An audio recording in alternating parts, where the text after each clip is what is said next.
Bonjour, on va continuer l'activité 5, le devenir des nutriments du chapitre 1, transformation des éléments en nutriments, la digestion.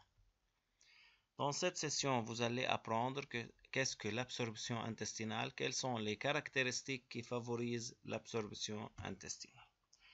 Quelle est la particularité de l'intestin grêle?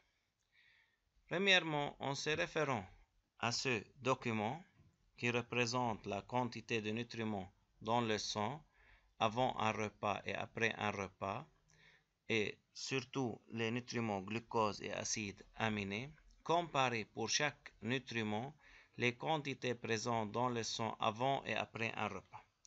Comme vous voyez, avant un repas, la quantité de glucose est comprise entre 0,8 et 1 g par litre.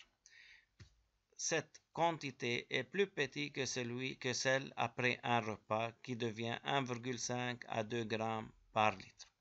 De même pour les acides aminés, la quantité des acides aminés dans le sang avant un repas, comme vous voyez, est 0,4 g par litre, plus petit que celle après un repas qui est 0,7 g par litre. Alors, la quantité de glucose avant un repas 0,8 à 1 g par litre est inférieure ou bien plus petite à celle après un repas qui est 1,5 à 2 g par litre. La quantité d'acides aminés avant un repas est 0,4 g par litre et inférieure à celle après un repas qui est 0,7 g par litre. Nommé en le justifiant le phénomène mis en évidence par ces résultats et l'organe où il se produit. Les résultats montrent que la quantité de nutriments augmente dans le sang sortant de l'intestin.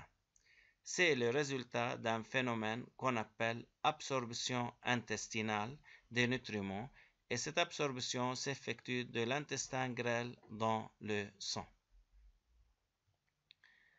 Alors, c'est un coupe transversal au niveau de l'intestin grêle et cette structure représente une villosité intestinale. Alors, les nutriments qui se trouvent dans l'intestin grêle sont les suivantes: glucose, acides gras et glycérol, acides aminés, vitamines, sels minéraux et glycérol. Alors, les glucoses sont absorbés vers le sang, les acides aminés sont absorbés vers le sang, l'acide gras et les glycérols sont absorbés passent vers la lymphe, comme vous voyez. Les vitamines et les sels minéraux et l'eau passent vers le sang et la lymphe. Alors, comme on a dit précédemment, qu'on a deux voies d'absorption. Voie d'absorption sanguine où passent les glucoses et les acides aminés et voie d'absorption lymphatique où passent les acides gras et les glycérols et l'eau, les vitamines et les acides et les sels minéraux passent vers le sang et la lymphe. L'intestin grêle a une structure bien adaptée à l'absorption. Justifiez cette affirmation. Alors, ou bien dans ce cas, on peut dire quelles sont les caractéristiques de l'intestin grêle favorisant l'absorption. L'intestin grêle est bien adapté à l'absorption des nutriments car il présente les caractéristiques suivantes.